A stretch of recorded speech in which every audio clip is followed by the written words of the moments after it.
Right, the old F350, she's looking a bit worse for wear. Time to give her a lick of paint with some of this Bully bed liner. I might actually do some work today. That'd be good, get your hands dirty for once. If you don't dip a brush in the next 5 minutes, I'm gonna dip your head in there.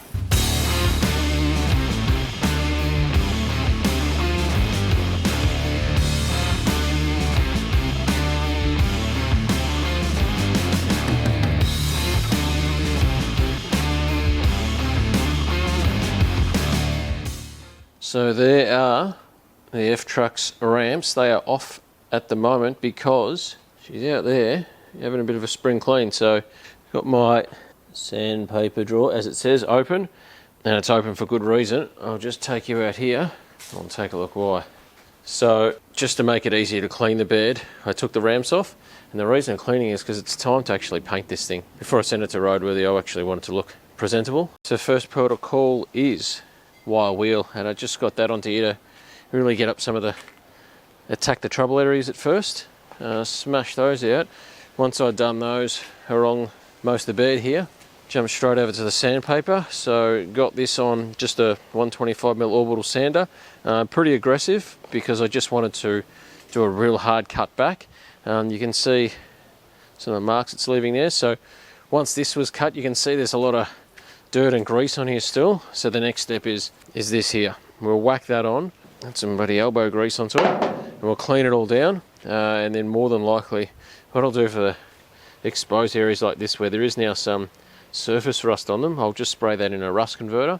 Alright, so here we are, time to paint this thing now. Before we get started, a bit of history on this thing. When we first bought it, it was in a pretty sad and sorry state of affairs, and everyone saw that. We knew that this bed really needed attention. It's a flat surface, so we're going to be putting race cars on here. We need something with a bit of traction, a bit of grip. We considered putting checker plate or cutting it all out and putting aluminium mesh on it or something. However, a lot of people in the comments in that original video said, why don't you use a product like Linex or Raptor or Bully? Now, those other products that I mentioned there, Linex needs to be professionally put on by people. It's also extremely expensive. Raptor is a very good product. However, it's a two-part product, and really it needs to be applied by someone in a spray booth. So it's not really a product you might do at home by yourself. And also being a two-part, there's probably more particles in the air, and you need the proper respirator gear in that.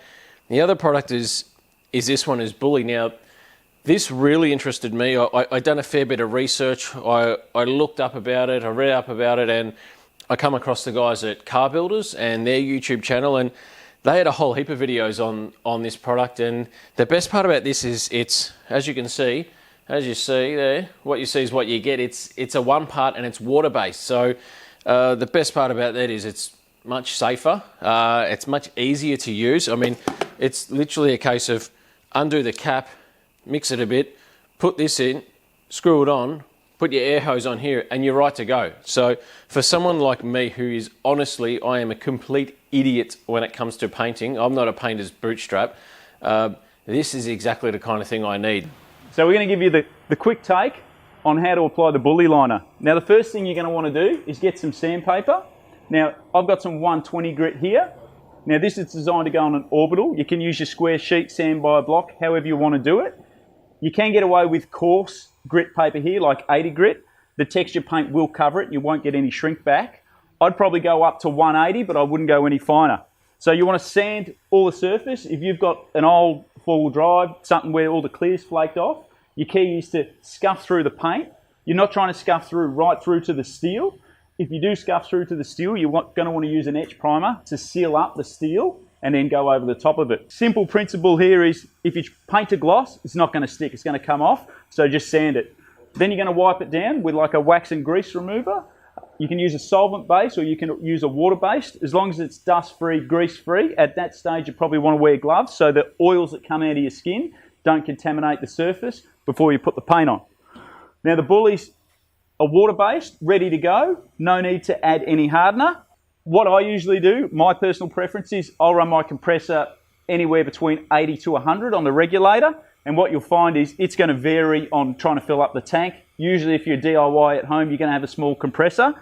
but just give it a rest, let it keep up with you. The lower your pressure is, the coarser the texture it's going to be. The higher it is, the finer it's going to go on. You can also vary that by the distance at which you hold the gun away from it. Now, when you guys first apply it, what you're going to do is you're going to paint it straight across, line by line. What you're actually aiming for is like a half overlap, which is a standard painting principle, but I'm expecting a lot of first-time guys haven't touched before, they're not going to understand it. So just try and, like you're colouring in with your textures really, you're going to try and paint it as a band. Now that first layer, I wouldn't expect you're going to get an even coat. You're going to have striping in it. Put the first coat on, try and cover it 90%, give in to the temptation of trying to flood it, stand back, wait half an hour, let it dry. When you come back for that second coat, you can paint it again horizontally, have a look at it from every angle, and you might find you've got a wet spot banding in here where the gloss level is different.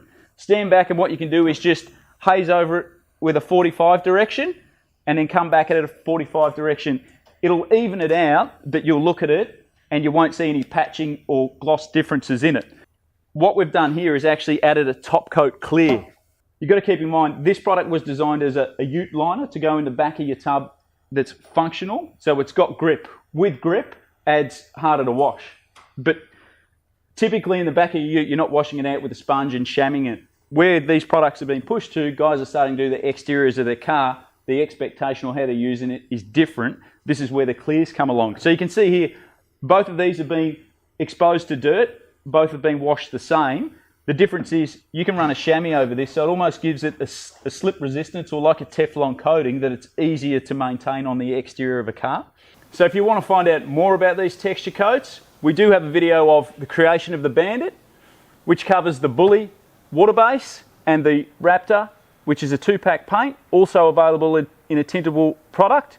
Also for the rest of the car builder stuff, you can always check out our website or the YouTube channel where we cover all your sound and heat insulation issues and have a range of products for different solutions.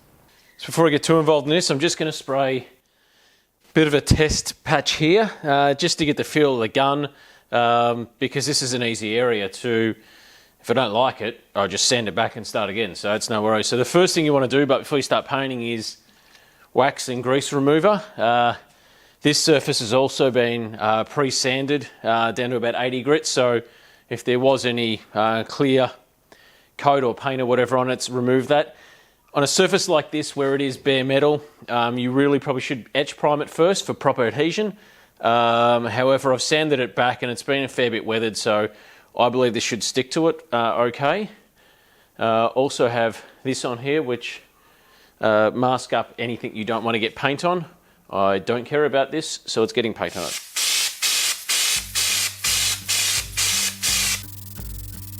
It's pretty easy.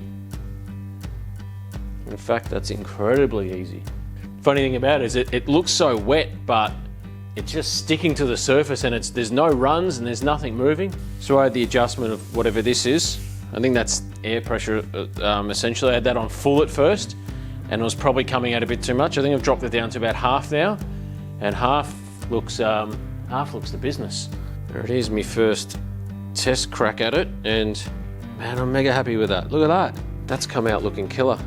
There's no runs, it's even, it's textured.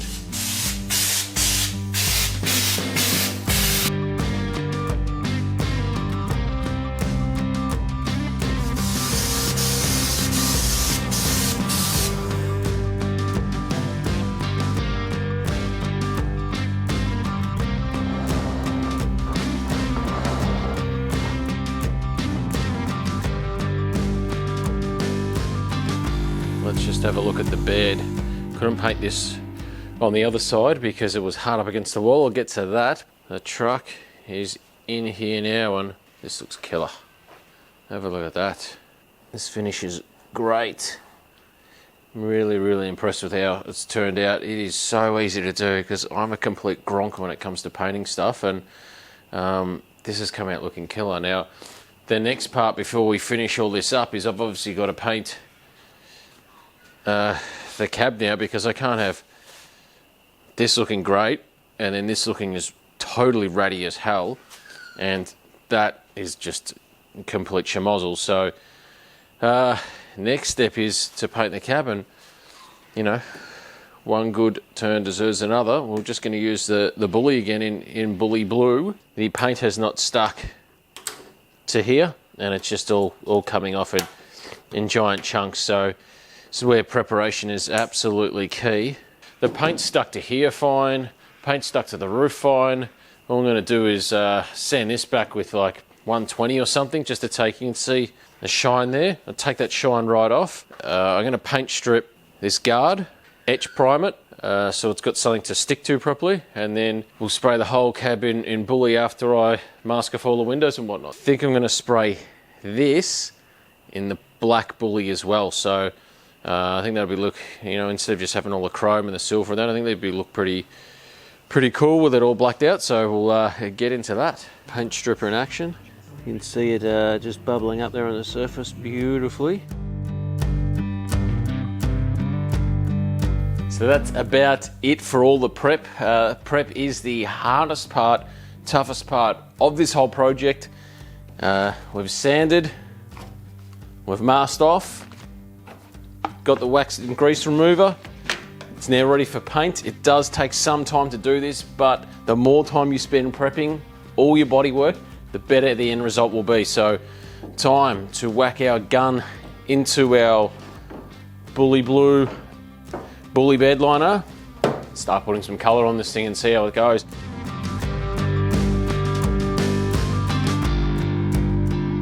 Have a look at this off the gun. Yes, please. How's that? This is mint. Coverage is great. Up there's looking killer. Down here even better. So we'll give this, it says 1 to 4 hours before the second coat. So I'll give it about 3 hours. Do a second coat tonight, because the boys are coming over tomorrow and I might put them to work with a paintbrush and some clear coat. So let this dry now, do a second coat. Next time I see you, paintbrush in hand. And the Boost brothers, they can get their hands dirty for once. All right, so we'll put our first 2 coats of the actual paint on. We are going to do clear coat on here, but come down here, we'll have a look at the bed. We're not going to do the bed as, you know, we just done at Car Builders before, and we saw that we need this for traction. So what we'll do is we'll get on the... What's going on here? Christ. No sleeping. Jeez. It's time to do some bloody work for once. These guys. Have you ever seen his hands get dirty? Pick up that brush. Get up the top, we're going to clear coat the cab. We're not going to clear coat this because we want that traction. Extra grippy here for when the car comes on. So, time to clear coat this. Most importantly, we're not going to use a spray gun because we're complete rank amateurs. We've got our automotive-based brushing implements here. We just went down to Bunnings and bought the cheapest brushes we could find. F350, not fence. So, what we're going to do now is we've got the Car Builders clear coat, and we're just going to apply it. I've got a massive bloody 100mm fence brush because it's a decent frontage on this, so we just want to get it on. We're going to see how much it actually takes to do, but yeah, we're just simply going to dip brushes in here and just brush it on. We're not going to use a roller, because if we did use a roller, because it's textured, the roller might go over the top of the surface, so the brush will actually get down into those grains and put the clear coat in. So best part about the Bully stuff is, as we mentioned too, we can do touch-ups very easily. Now, I had a bit of a boo-boo here because I am a complete moron, as I've stated before with painting this stuff. So I've just wiped it back. So even if we clear coat over, I'll just rub it back, and we can, like you saw the guys down at Car Builders, just touch this up with a paintbrush a bit later on. And yeah, we'll let that sit. But because we want to clear coat now, you're meant to leave this properly cure for about 12 hours before you put the clear coat on. And that's how long this has been on here for. So if we were to touch this up now and put the clear coat over, it won't ever set properly. So time to dip a brush in and you get your hands dirty. I just did my nails, so... Well, this will be fine. You get clear coat on your nails, it'll lock in that shine for ages. So, all right, here we go. Where are you going to start? Just bang in the middle? I'm just going to start wherever. How about right here? You'll see can where I just you've get, started. can I just get this bucket and just like No. pour it? Be a lot easier if you just poured it and then I just went like that. If you don't dip a brush in the next 5 minutes, I'm going to dip your head in there. I think it's time for a beer, Broomy. Well, I don't drink anymore, so I'm going to paint. Are we going to do like the full internet special where you've got the one side painted, one side not? Wow, just look at that shine. You know, like the internet ads? Demtel ads. We could get this brush, get some product on it, I'd try, and start but painting this bloody truck. I can't reach. What do you mean you can't reach? You're not bloody 4 I told foot you, tall. just pour it on. Bloody midget. Is that politically correct? Am I allowed to call you midget? We'll get cancelled. We'll get cancelled by someone. Do not pass go, do not collect $100, Broomy. Do not ever stop licking those boots. I reckon if this is all you need to do to paint cars, I could be a bloody... Open a smash or be a business next week. Flick all over my shirt. I want to get a dirty shirt.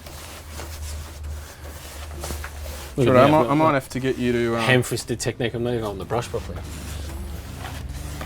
think I need my own bucket. You're not getting your own bucket. You're not painting it correctly!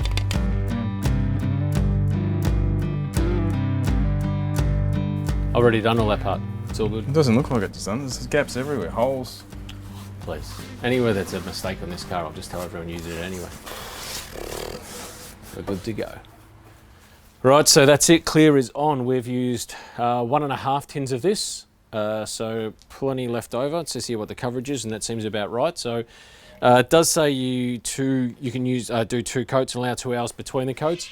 I'm going to see what this one coat is like. I don't want it super shiny, super glossy. I just want it so I can wash it, keep it clean, and keep it neat. So let this dry, which is about an hour or 2 to dry off. See it flush off, see what it looks like, and then I'll make a decision on if I clear coat it anymore or not. But I think it looks Broomy, I'm good. just over here fixing all your run marks, mate. It's full amateur hour. Listen. Run marks everywhere. Listen. Just give me that tin and I'll fix all your problems. The lion isn't concerned with what the sheep does, all right, mate?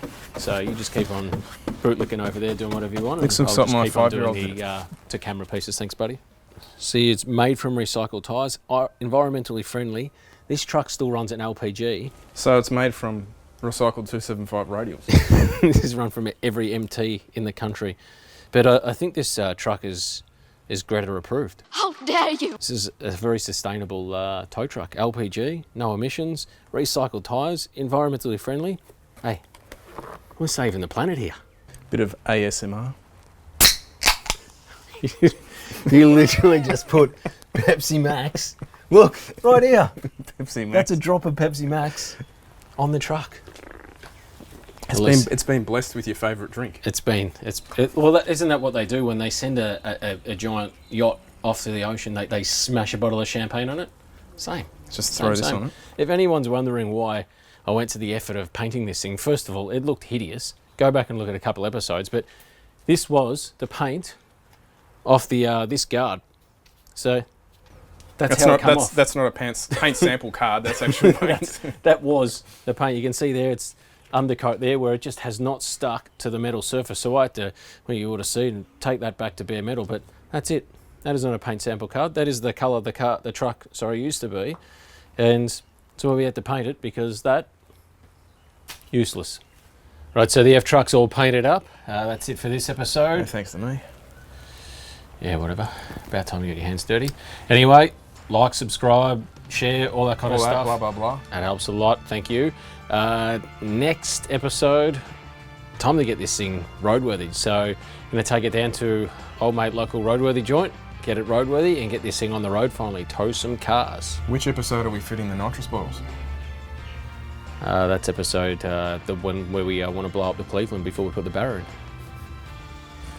Yeah, less. And like always, support the people who support us.